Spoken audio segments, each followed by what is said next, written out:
Yo, what's up, Pokemon lovers? Nintendo's here, and welcome to my very first speculation video, and it's gonna be on why there should be Kanto remakes. This may be part 1, so leave a comment about the opinion. Alright, now, we've been introduced to Alolan Pokemon that came from Generation 1. Alright, I think what Game Freak is trying to do is mix up the formula and make it sound a bit more legit in some way. Alright, the Alolan forms so far are mostly of Kanto forms. Alolan Sandshrew, Sandslash, Alolan Vulpix and Ninetales, Alolan Executor, Alolan Meowth, Alolan Raichu, and last but not least, this Alolan Marowak. Oh my goodness!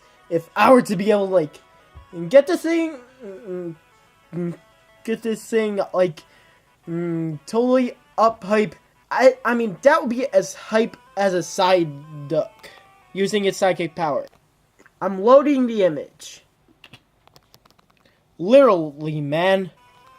I mean, looking at the trailer, I was thinking that, somehow, that Marowak can be tied to this whole thing about the Marowak Cubone story. Now, just a sec, I need to skip some Pokemon. I mean, when I looked at this trailer, oh my gosh, Meowth, did you become a punk or something? Oh, dang. You better watch out for this thing, because this thing will, if he tries and steals your money, you'll be like, hey Meowth, come back here with my money. Oh, yes, and Marowak right here. Alright, just set. Whenever it was able to, hold its bone and, look at this move, I was like, what the heck is that? Alright, I know this may not be beneficial, but this will be my first time bringing music to my YouTube videos in another way around. Alright, and now let's talk about Marowak's story. Sorry for taking too long. Alright, so what if this Marowak was able to adapt to graveyards? Maybe that's how it got to become this Alolan, but in my opinion, Delta Marowak. Alright, now in my opinion, I believe that Alolan or Delta Marowak, I call it Delta because it looks like a Delta Marowak, is because it possibly adapted to graveyards, maybe possibly training there so that it can help protect itself from any dangerous threats, and possibly get revenge against Team Rocket. And there's this Raichu who is surfing on its tail. I mean, that's it, man. I mean, it looks like that Pokemon, which is that, surfing Pikachu.